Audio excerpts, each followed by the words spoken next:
¿Cómo le va? Esto es el análisis por aquí por DTV, el análisis por Diputados Televisión. Me dicen programa número 600 del análisis aquí en Diputados Televisión y siempre acompañándonos usted a nosotros y nosotros acompañándolo a usted con toda la información parlamentaria, con toda la información de lo que ocurre aquí en la Cámara de Diputados de la Nación. Se cierra una semana con actividad importante, actividad intensa, y ya La Libertad Avanza que dio el puntapié inicial para lo que es los proyectos de ley más importantes que ha enviado el Poder Ejecutivo aquí al Congreso. Hablamos del acuerdo fiscal y hablamos del proyecto de ley de bases. Dos temas centrales, puntapié inicial esta semana en la Comisión de Presupuesto con el paquete fiscal, y se va a sumar la próxima semana, por lo menos el cronograma tentativo que está trabajando La Libertad Avanza, la próxima semana, miércoles y jueves, plenario de comisiones para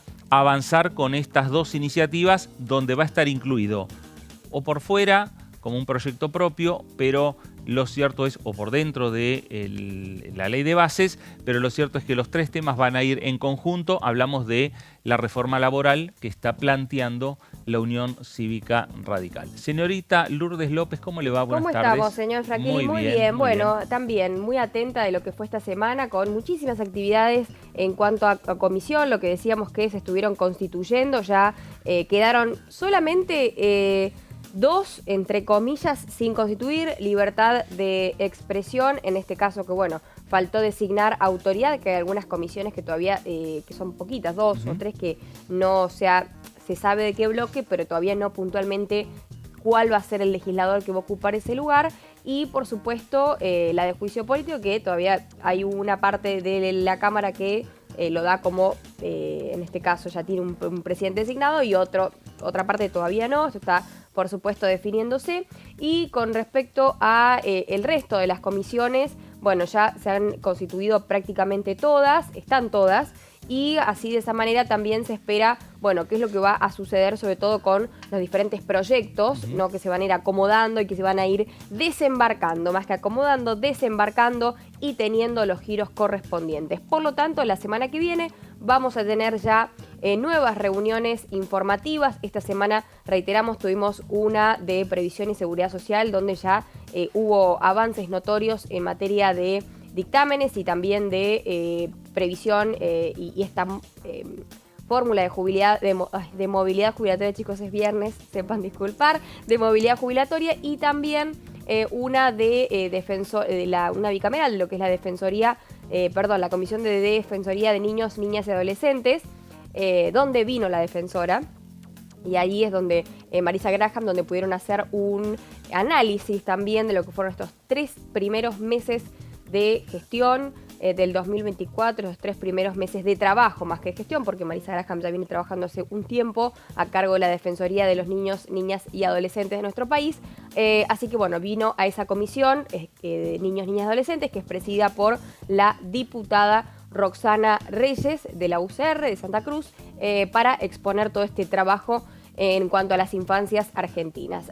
Un poquito. Y para esta semana que viene, bueno, hay materia de seguridad y también cuestiones que tienen que ver con lo penal y con modificaciones también en ese ámbito. Bueno, intensa la actividad, sí. Mucha actividad a lo largo de esta semana, y ya se espera también las próximas semanas con intensa actividad en esta Cámara de Diputados de la Nación. Señor Claudio Mardones, ¿cómo le va? Buenas tardes. Señor Fernando Fraquelli, muy buenas tardes Lourdes. Bueno, hola. 600 programas, 600 programas de esta edición. Qué bien. La verdad, bueno.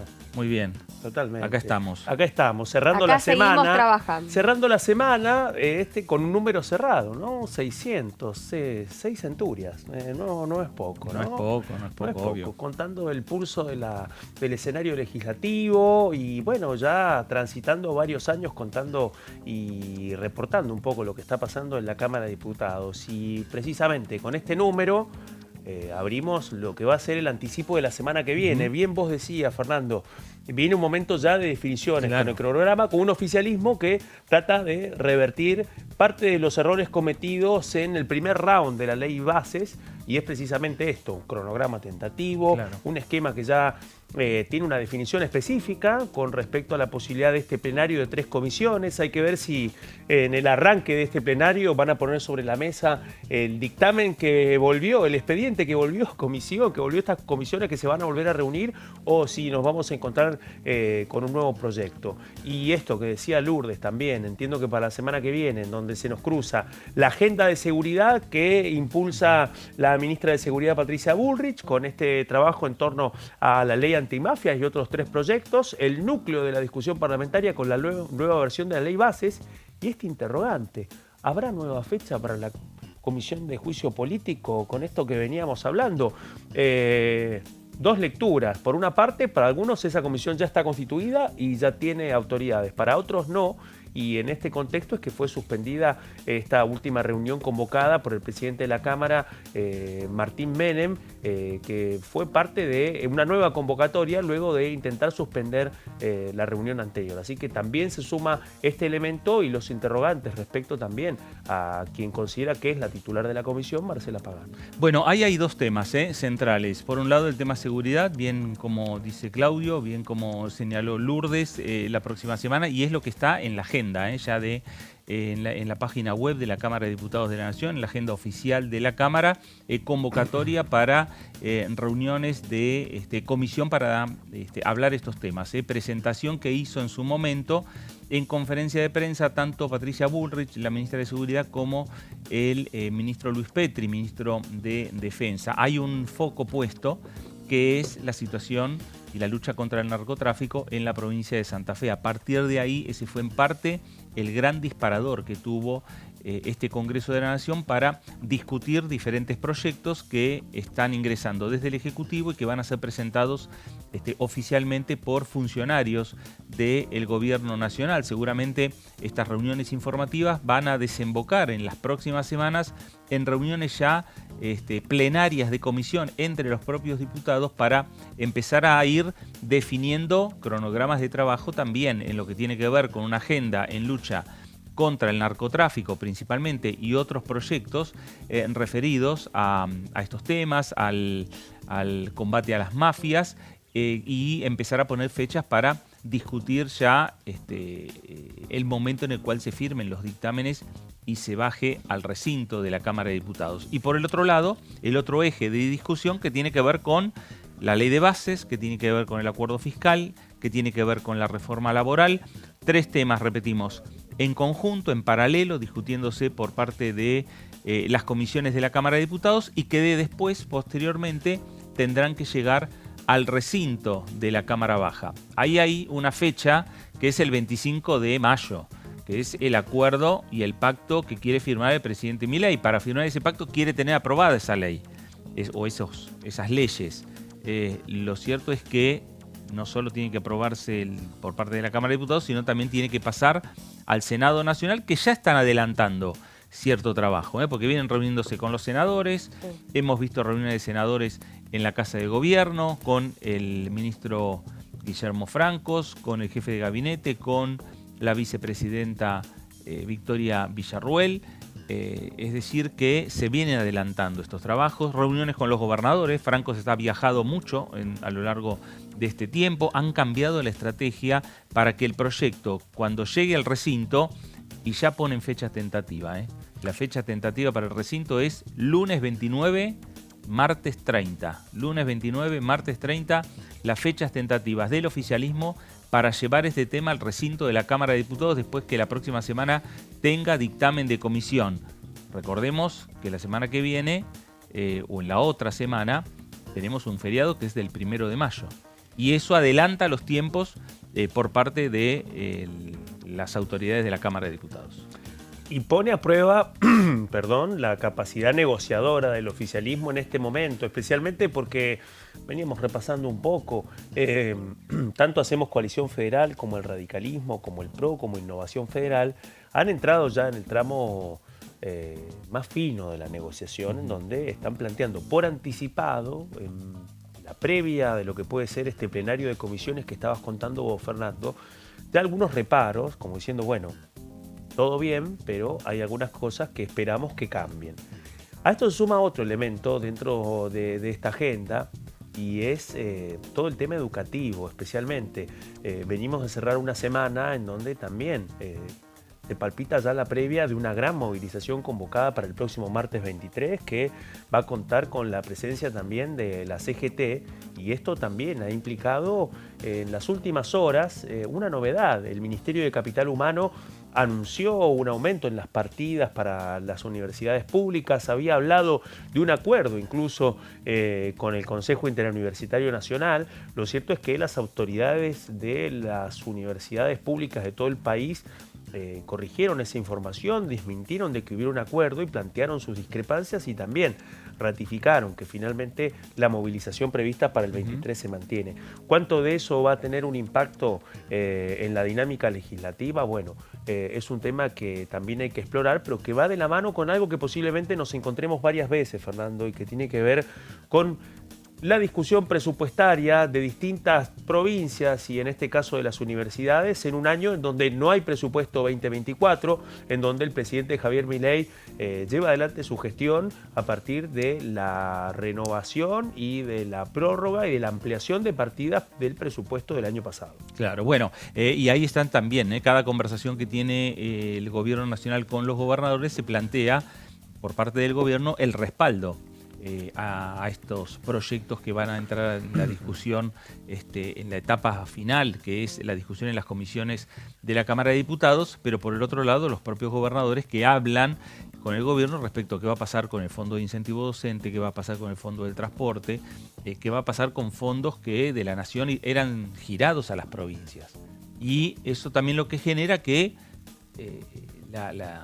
la definición respecto a cómo va a ser el resultado sobre la discusión y la posterior votación de los proyectos de ley todavía sigue siendo una incógnita. Sí, por supuesto. Y también es todo en un constante escenario de negociación, teniendo en cuenta, bueno, los números que se tienen, en este caso desde el oficialismo, que son por ahí de lo que dependen que la gestión también tenga un proyecto o una ley como piedra fundacional, ¿no? Que reiteramos, lo que por ahí pudo haber sido en febrero, que al final no fue, creo que ellos no lo tomaron quizás como un fracaso, sino como un, bueno, vamos a reescribir, vamos a reintentar, pero para que eso se dé, tienen que darse otras cosas antes, y esto implica, bueno, que salga ley de bases ahora el 1 de mayo, que se pueda trabajar el paquete fiscal, que dicho sea de paso, incluye, lo puedo decir, moratoria, blanqueo, bienes personales, eliminación y transferencia de inmuebles, impuestos de ingresos personales, que es decir, ganancias también, monotributo, transparencia fiscal al consumidor y otras medidas fiscales. Eso sería lo que se conoce como el paquete fiscal, que es lo que se va a estar debatiendo, que entiendo que esta semana también va a haber otra reunión para terminar de definir, ¿no?, cuál va a ser en qué momento va a llegar al recinto.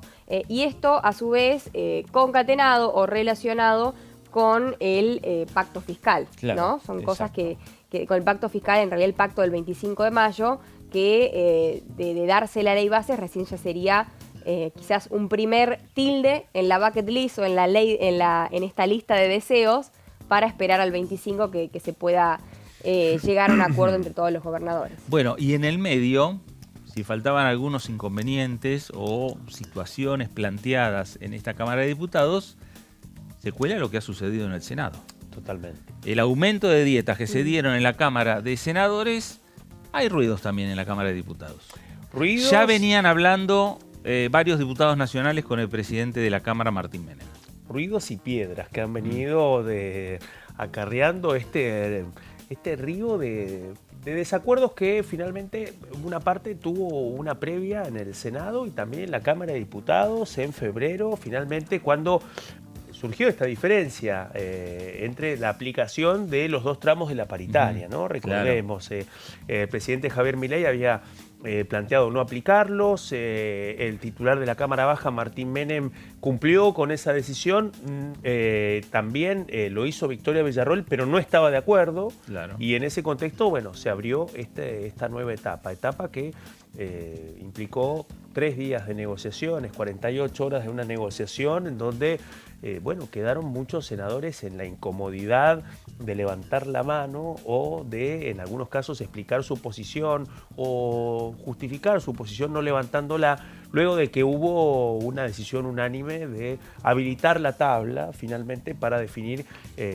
la votación de esta resolución que aumenta la dieta de los senadores de 1.700.000 pesos en el bolsillo a 4,5 millones, un bruto de 7 millones de pesos por cada uno de los 72 senadores, y luego de una negociación que se dio el miércoles en una reunión de labor parlamentaria que contó con la presencia de los presidentes de todos los bloques, incluidos los de la Libertad Avanza. Bueno, y Libertad Avanza, hablando del Senado, que también junto con el PRO están planteando la presentación de un nuevo proyecto de resolución donde deje de lado el aumento, la resolución que permitió, que se aprobó en la jornada de ayer y que permitió el aumento de dietas a los legisladores nacionales. Si uno suma la cantidad de senadores que tiene la Libertad Avanza y la cantidad de senadores del PRO, son 13 senadores. Necesitan por lo menos 37 para habilitar la sesión en el recinto del Senado Nacional. Pero respecto a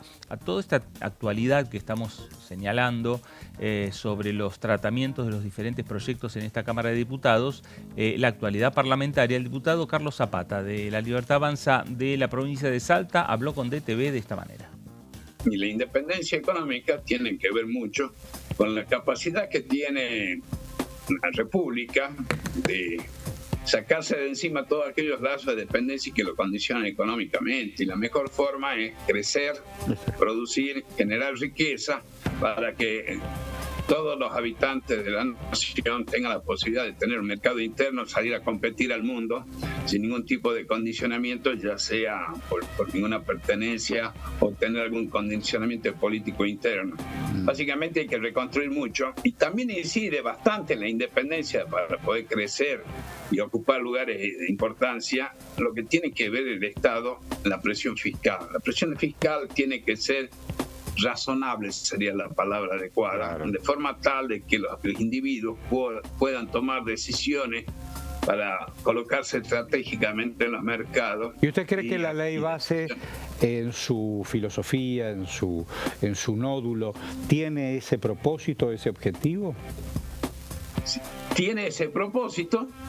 Y evidentemente la situación de las finanzas públicas llevan a postergar todo aquello que tiene que ver con la disminución de impuestos. Pero yo le digo mi punto de vista. Sí, esta maraña de más de 150 impuestos, ¿no es cierto?, le quita mucha libertad.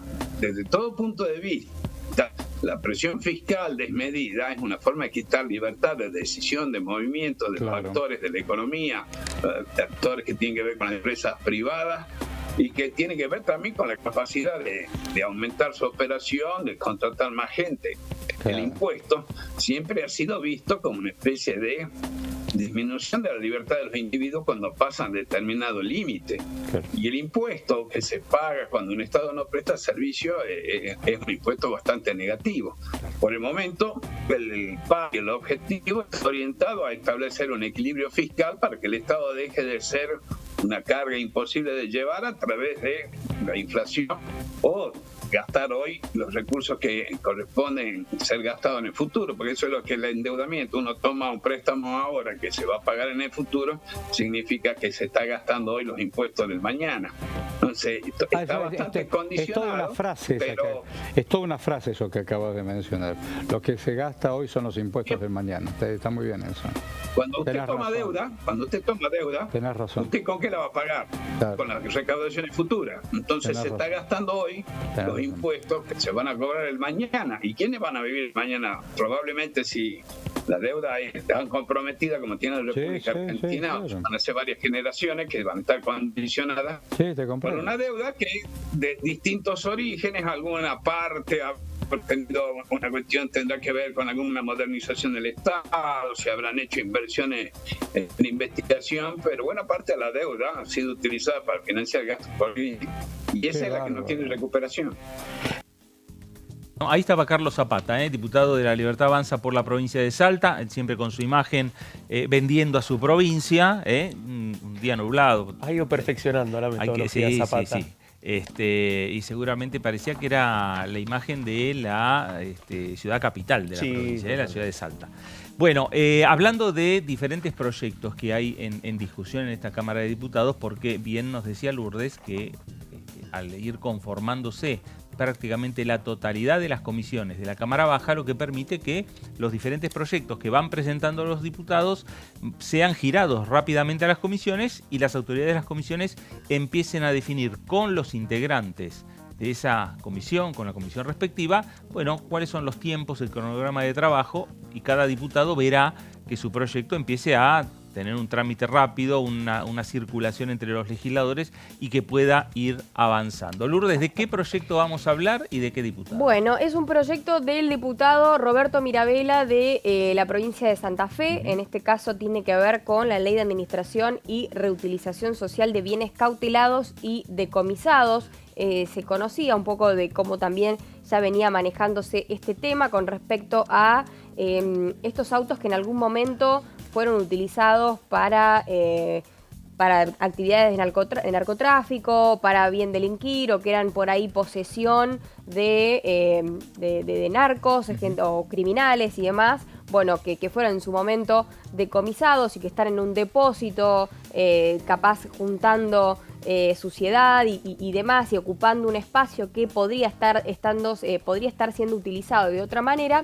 Bueno, que esto realmente pueda ser utilizado para un bien social, promoviendo por supuesto lo que es la administración, la reutilización y la custodia. Para esto lo que proponía el diputado Mirabella, y también acompañado por algunos firmantes como por ejemplo el diputado Ramiro Gutiérrez. Lo curioso de esto es que van desde La Libertad Avanza hasta Unión por la Patria muchos diputados que coinciden en la importancia de la reutilización social de aquellos vehículos o bienes incautados en diferentes procedimientos delictivos, y con esto también el diputado... Tema no tiene bandería política. Exactamente, ¿no? O sea, exactamente. Es para brindar en definitiva un bien. Un fin social y también de reutilización. Ramiro Gutiérrez, Cristian Ritondo, Eduardo Tonioli, Facundo Manes, Rocío Bonacci, Mónica Fein, Esteban Paulón, Margarita Stolbizer, Carlos González de Alessandro, Pamela Caletti, Leandro Santoro y Carla Carrizo a esta Ley de Administración y Reutilización Social de Bienes Cautelados y Decomisados. Otro de los puntos también es esto que ustedes pueden ver en pantalla, que contempla la creación de una agencia especializada sujeta al control parlamentario. ¿Qué quiere decir esto? Que como en otros países del mundo, como por ejemplo Italia, España, Alemania, Estados Unidos, pueda realmente existir una entidad encargada de custodiar, administrar, asignar y eventualmente disponer de los bienes cautelados y decomisados por autoridad judicial.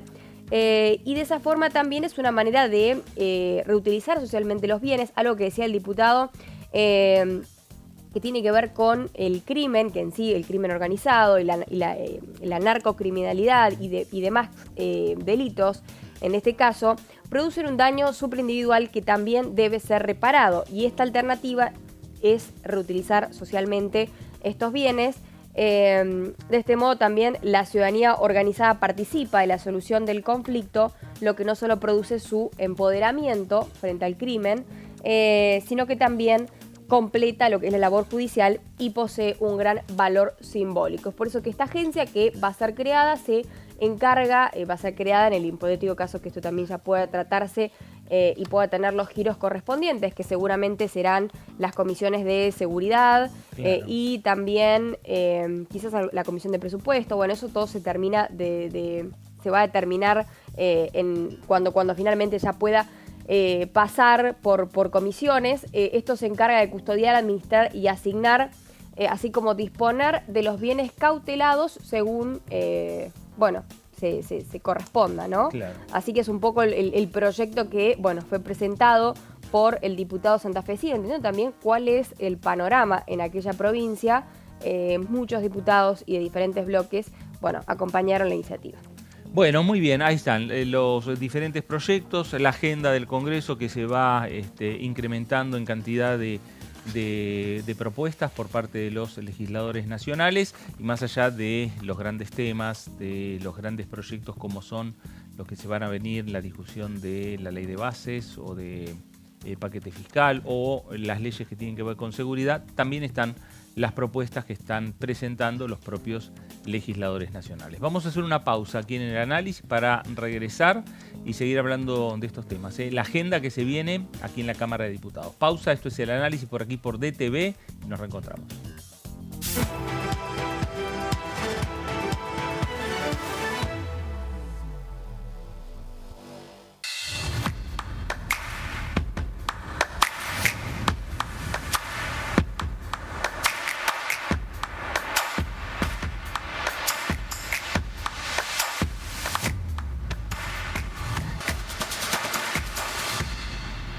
¿Cómo prevenir dengue, zika y chikungunya?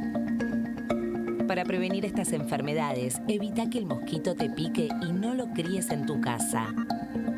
El mosquito que transmite dengue, zika y chikungunya se cría en recipientes que juntan agua en los hogares.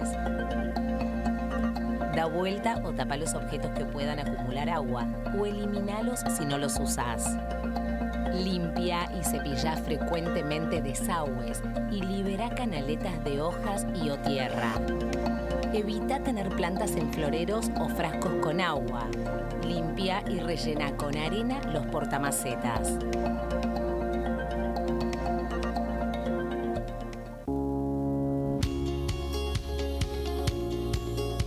Cuando un proyecto de ley ingresa a la Cámara de Diputados, ya sea creado por un legislador, enviado por el Poder Ejecutivo o producto de una iniciativa popular, se trata primero en las comisiones correspondientes para luego ser tratado en el recinto por los diputados.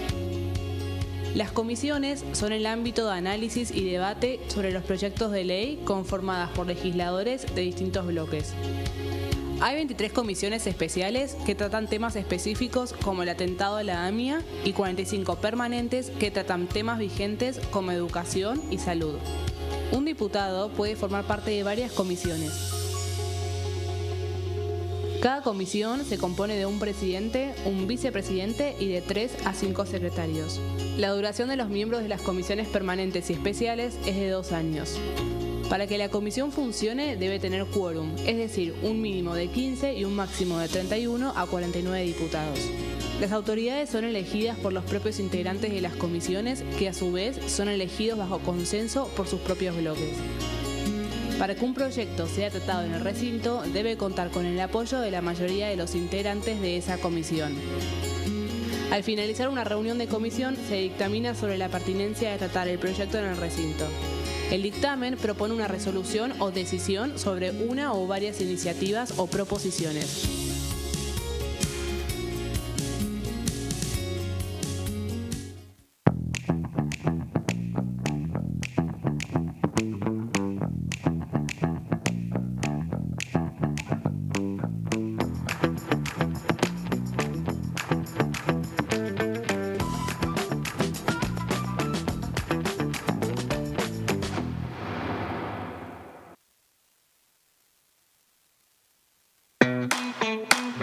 Información, actualidad, noticias, inclusión, libertad, incluidos, noticias sin límites, de lunes a viernes, 10:45 horas.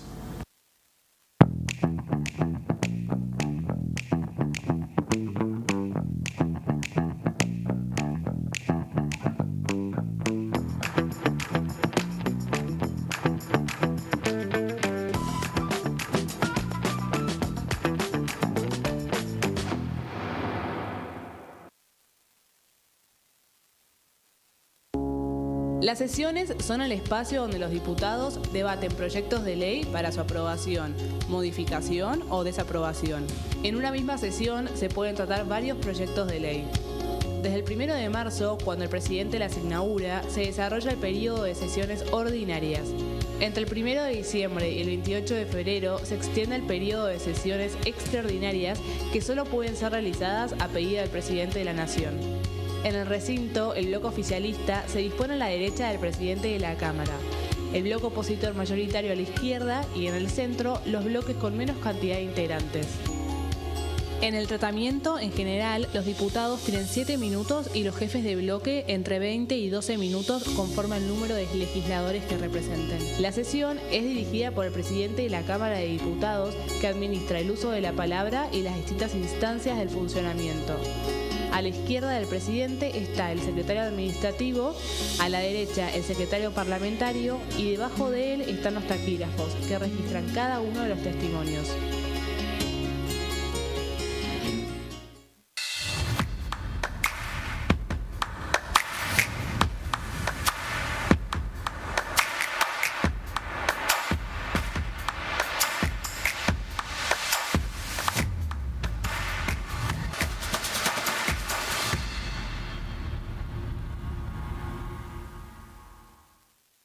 ¿Qué diferencia hay entre la Cámara de Diputados y la Cámara de Senadores? La Cámara de Diputados representa al pueblo de la nación argentina.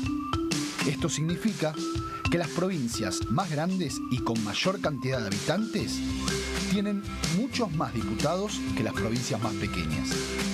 La manera de establecer las cantidades es proporcional. La Cámara de Senadores representa a las provincias.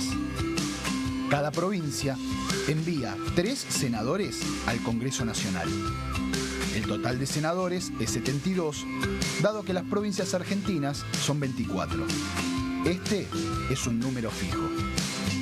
Por ejemplo, la provincia de Buenos Aires cuenta con 70 diputados nacionales y la provincia de Tierra del Fuego con 5. Pero tanto la provincia de Buenos Aires como la de Tierra del Fuego cuentan con 3 representantes cada una en el Senado de la Nación. Cada 2 años, el Congreso Nacional renueva la mitad de sus diputados y 1/3 de sus senadores nacionales. El mandato de los senadores es de 6 años, mientras que el de los diputados es más breve, dura solamente 4 años.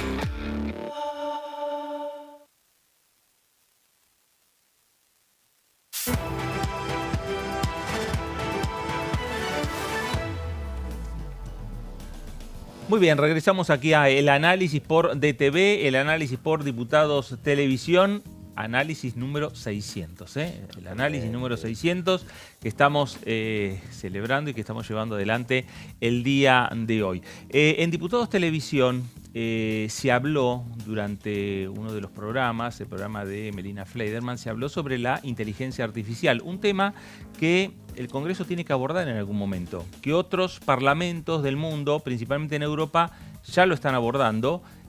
América Latina todavía no termina de cerrar cómo encaminar esa discusión, pero lo cierto es que en diferentes niveles se está hablando y mucho sobre la inteligencia artificial. Y un especialista estuvo aquí en Diputados Televisión, habló con Melina, es el señor Alejandro Repetto, y la parte de la entrevista fue la siguiente.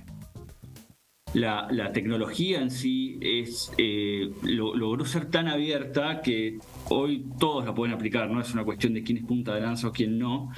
Después la aplicación es muy amplia porque uno puede decir, se aplica en, no sé, como decía, en cuestiones financieras y contables para detectar lavado de dinero, evasión, fraudes, tipo de claro. cuestiones. Se aplica en cuestiones militares, ¿no? Para hacer inteligencia, para entrar en redes, se aplica en cuestiones que tienen que ver con lo legal, con no sé, macheos de ADN para descubrir crímenes. Bueno, mira, se aplica, justo es tan amplio. Te interrumpo un segundo porque ayer precisamente se conoció, después de muchísimos años, que una genetista de Uruguay, la jefa de la división de genética, ¿lo viste? Impresionante el trabajo que se hizo desde el punto de vista de la tecnología tecnología aplicada a la experiencia de esa médica, ¿no? Y también cómo, me imagino, eso le cambió su manera de razonar, y esto me parece que es el desafío, ¿no? O sea, las herramientas cambian también incluso la manera de aplicar nuestro pensamiento, de nuestro razonamiento. 100%, es un poco esto que te decía, ¿no? De lo sociotécnico, de cómo una tecnología cambia la sociedad. Yo hace por ahí ya más de 10 años que tuve la oportunidad de estar en un proyecto en Italia, que fue cuando unificaron el banco de genética de escenas de crimen, ¿no? Sí. Y solamente con unificar el banco, lo tenían dividido por las regiones, como si fuera por las provincias. Cuando unificaron el banco, resolvieron no me acuerdo qué cantidad de miles de crímenes, porque tenían la escena el ADN en la escena del crimen, no sé, de Sicilia, y tenían a una persona que tiene el mismo ADN en Lombardía. Y como eran cosas que estaban separadas, solamente unificando las bases de datos resolvieron un montón de crímenes. Bueno, esto es una historia real, sí, digo, sí, y pasa, ¿no? Y es algo que todavía nuestro Parlamento, nosotros somos una señal parlamentaria, hace algunas jornadas alrededor de la inteligencia artificial, pero todavía la legislación parece que está muy lejos de los avances que la realidad está marcando y de su aplicación. Desde la cuestión vinculada a las autorías, ¿no? Y todo el debate cultural que hay al respecto, hasta, como decís vos, la eficiencia del funcionamiento de algunos organismos del Estado que están muy como cristalizados en otra época. Sí, hay un debate bastante interesante y que es difícil, digo, no hay una respuesta, que es que la tecnología avanza tan rápido que la legislación se queda atrás. Claro. Entonces ¿cómo hacemos para...? Porque inclusive queriendo legislar rápido, supongamos que se legisla rápido, sé que no, nunca van a legislar tan rápido como el avance tecnológico. Entonces yo creo que ahí entra el juego de lo que digo, que es a lo que más me dedico, el diseño de futuros, que es legislar hacia adelante, no legislar hacia atrás.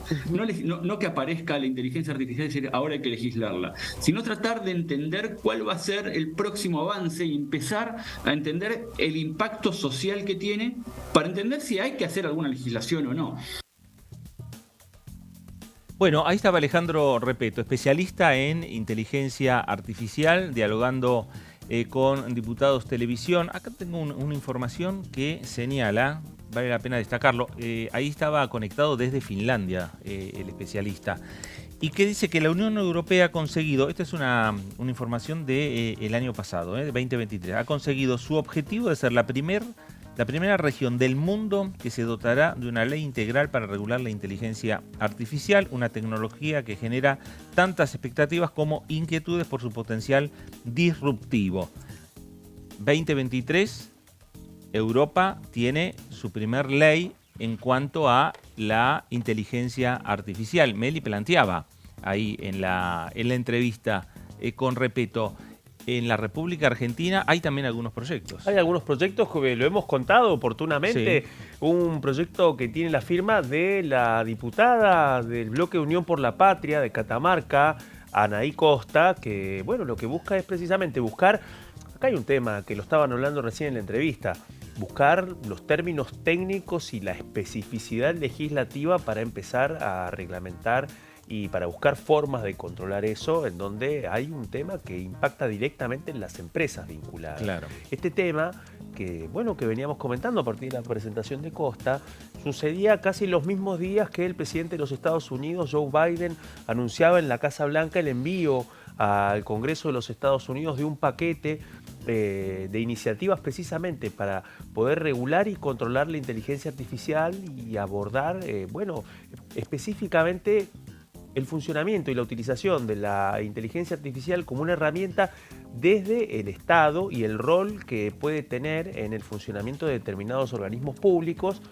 Y el otro tema, la defensa, uno de los temas clave que está directamente vinculado a la decisión de Biden de avanzar con eso y que incluso también está mencionado en el proyecto que presentó la legisladora Costa aquí en Buenos Aires, en la Cámara de Diputados, en donde no solamente busca profundizar las definiciones respecto de inteligencia artificial, sino también crear un organismo regulador. Bueno, y ahí lo que decía Repetto, que la inteligencia artificial avanza muy rápido en relación a las legislaciones que puedan ir discutiendo los parlamentos. Hacía referencia a una decisión que tomó Europa en el año 2023. Ya deben estar pensando que hay que modificarla. Totalmente, y más en un escenario como en el caso de la Comunidad Europea, en donde el desarrollo de las nuevas tecnologías va a la par de los nuevos avances de la inteligencia artificial, y cómo el tema central, el tema de fondo, es cómo la inteligencia artificial empieza a suplantar una serie de tareas, registros y razonamientos propios de la naturaleza humana, hasta ahora solamente efectuados por el ser humano. Ya el término inteligencia artificial habla precisamente del desarrollo a partir de la robótica y de la tecnología de mecanismos que buscan emular el pensamiento humano. Claro. Bueno, parte de la agenda que tiene que tener este Congreso Nacional, más allá, repetimos, hay temas urgentes, hay temas que ya están en la agenda del Congreso para los próximos días, para las próximas horas, que tiene que ver con los proyectos, las iniciativas enviadas por el Poder Ejecutivo Nacional. También tiene que haber otra agenda. Sí, también hay que decir que, por supuesto, además de que tiene que haber otra agenda, la semana que viene, un dato, está la Comisión de Legislación Penal. El día miércoles está la Comisión de Legislación Penal, y después, más tarde, se une en este caso lo que es Seguridad Interior, para tratar esto que recién hablábamos al principio del programa, ¿no? Este paquete de leyes de antimafia, también lo que es la creación de un registro nacional de datos genéticos, la incorporación del concepto de reiterancia a fin de reducir los porcentajes delictuales, unas modificaciones con respecto a esta ley, y también la unificación de condenas y concurso de delitos, además de legítima defensa y cumplimiento del deber.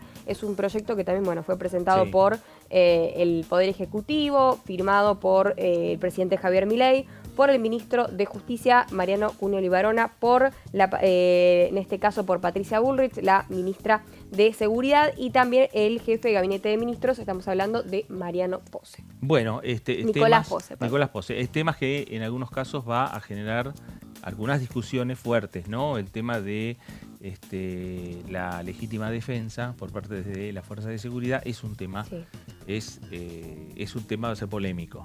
Uno de los puntos que va a ser un examen, ¿no? Especialmente porque hay un elemento, buena parte de lo que no pudo avanzar en el proyecto original de la ley de bases y puntos de partida, bueno, ahora nos encontramos, por una parte, con una ofensiva nueva de carácter legislativo, lo decíamos hace un ratito, comandado por quien fue diputada aquí y es la ministra de Seguridad, Patricia Bullrich, pero también con una diferencia importante que tiene que ver con la centralidad de la crisis de seguridad en Rosario. Bueno, hay uno de los temas centrales. Yo recuerdo hasta hace pocas semanas la presencia de Patricia Bullrich, de Luis Petri en Rosario, con el gobernador Puyaro, con el intendente Hapkin, la lucha, el combate, el Estado puesto a disposición de la ciudad de Rosario, de la provincia de Santa Fe, y en conjunto las tres jurisdicciones, municipal, provincial y nacional, trabajando en estos temas. Y a partir de lo seguramente conversado en diferentes reuniones que han tenido en Santa Fe y también aquí en la ciudad de Buenos Aires, porque Puyaro también vino varias veces y se reunió en Casa de Gobierno con el ministro del Interior, con la ministra Bullrich y con distintos funcionarios, seguramente también en parte surgieron estos proyectos que van a tener que tener un impulso también importante en esta Cámara de Diputados para que puedan ir avanzando, como también algunos temas están vinculados con la generación de mayores vacancias judiciales para la provincia de Santa Fe, más específicamente para Rosario, tanto jueces como fiscales. Bueno, eso por un lado, en lo que tiene que ver con parte de la agenda. Pero parte de la agenda del Congreso, cuando hablamos de ley bases y demás, tiene un horizonte que es el pacto del 25 de mayo. Pacto del 25 de mayo, Fernando, que, bueno, lo decían ustedes, una de las etapas previas tiene que ver con la ley bases y con el paquete fiscal. Paquete fiscal que en realidad, y lo decía Lourdes en un momento, es un pacto fiscal. Es uno de los puntos que los gobernadores consideran como una etapa previa, no solamente el presidente Javier Milei. sino los gobernadores. Esperan que finalmente haya una definición sobre la nueva arquitectura de la relación fiscal entre las provincias y la nación. Obviamente, el mar de fondo, la coparticipación y lo otro, un marco de discusión política sin presupuesto, sino a tiro de decreto a partir de la reasignación y actualización de las partidas del año anterior. En ese contexto es donde se están moviendo los carriles de la negociación legislativa. En ese contexto, el bloque de diputados de la Unión Cívica Radical hace ya algunos días buscó meter otro tema que ha quedado en un segundo plano y que el bloque de la Unión Cívica Radical considera que es clave para incluir dentro de las definiciones políticas del pacto del 25 de mayo. Recordemos, la locación elegida, la ciudad de Córdoba, en donde el gobernador cordobés Martín Yarlora va a ser el anfitrión. Bueno, ahí el radicalismo, insisto, con su poder de fuego de negociación en el marco de la ley bases y del paquete fiscal, que en el fondo es un pacto fiscal en ciernes, bueno, está esta definición educativa y plantean una serie de definiciones para incluir en la negociación del Pacto de Mayo para que la Casa Rosada tenga presente estos puntos. Acá, antes de entrar en el punteo, vamos a leer una definición que tiene el comunicado que redactaron los integrantes del bloque de la Unión Cívica Radical. Sería un error, dicen los integrantes del bloque que conduce Rodrigo de Loredo, sería un error no sentar dentro de los consensos básicos que se pretenden inscribir en el llamado Pacto de Mayo a la educación.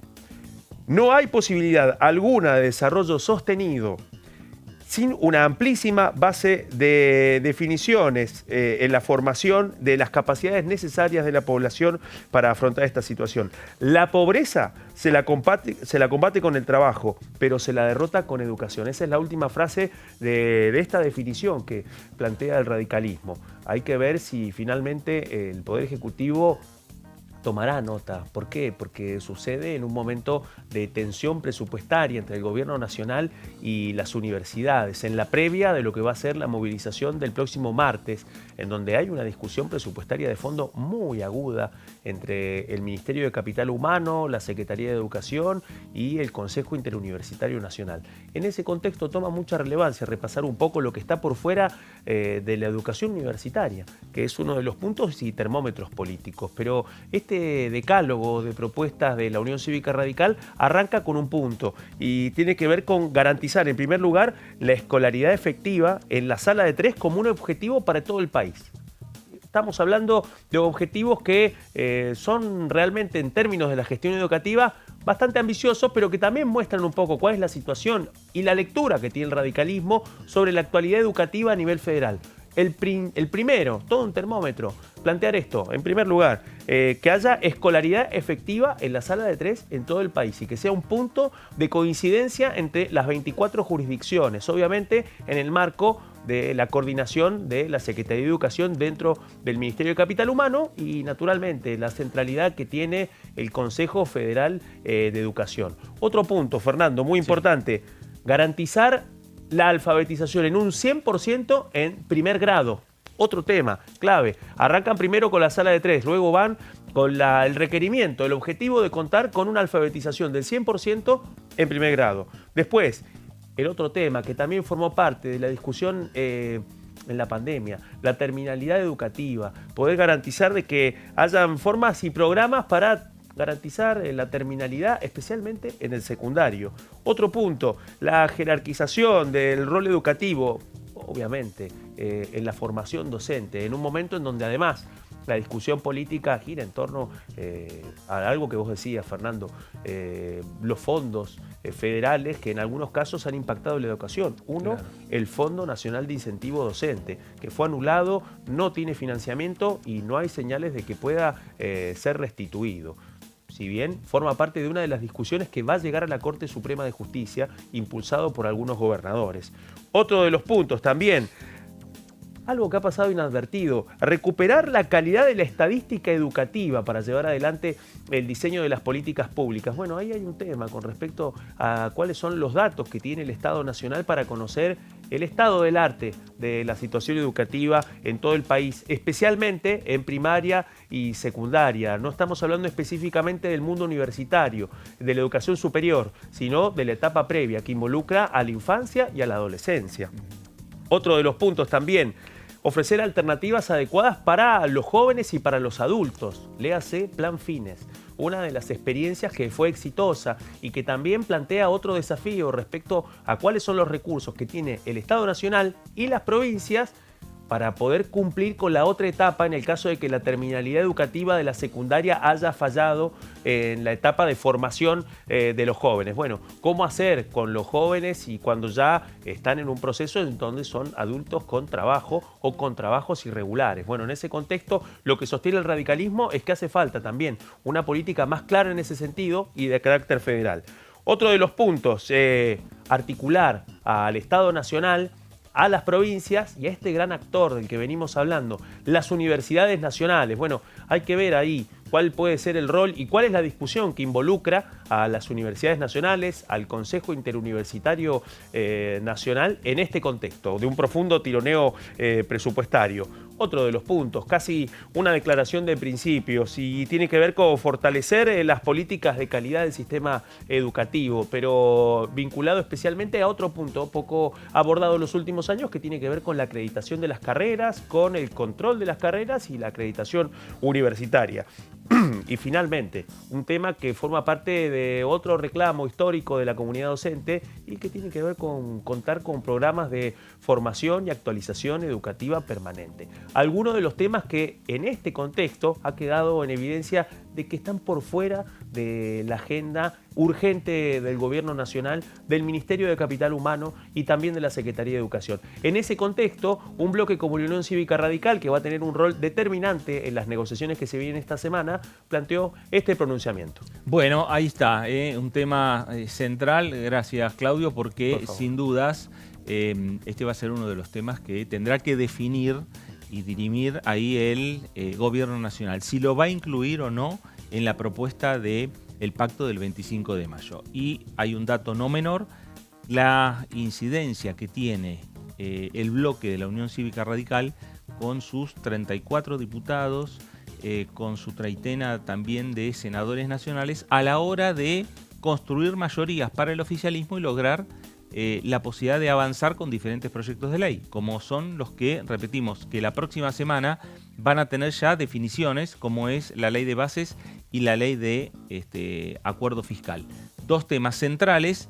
Ahí en el medio va a estar también una reforma laboral que planteó y que llevó a casa de gobierno Rodrigo de Loredo y el bloque, y que sin lugar a dudas en esos planteos y en esas discusiones, en la parte fina de la discusión del proyecto, el radicalismo va a insistir nuevamente cuando tenga que encontrarse con el oficialismo. Hablamos Martín Menem, hablamos el presidente flamante, presidente de La Libertad Avanza, el diputado por la provincia de Córdoba, Gabriel Bornoroni, o con el ministro del Interior o el jefe de gabinete.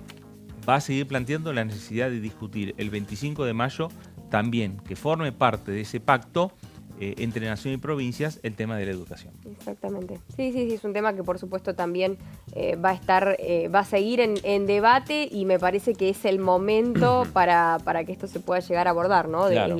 Es siempre a los inicios de cada una de las gestiones donde me parece que hay que tocar los puntos que por ahí están más sensibles. Sí, y en el medio también de una fuerte discusión que hay respecto a la educación y los fondos. Crónica, sí, crónica, además, muy crónica. La situación por los fondos presupuestarios para las universidades, para afrontar... 23, recordemos, perdón, Fer, el 23 está lo que está movilización. La movilización, la marcha. De las universidades, exactamente. Que incluye no solo movilización de estudiantes universitarios de universidades públicas, sino también ya varios centros, facultades, universidades privadas ya han anunciado que van a acompañar. Exactamente, van a movilizar. Van a movilizarse también.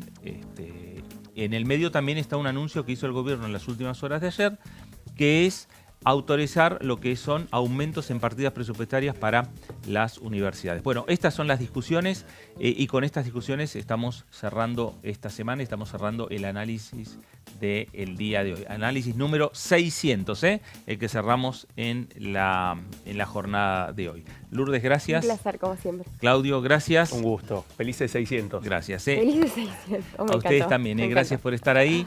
Esto fue el análisis por aquí por DTV. Gracias y nos reencontramos.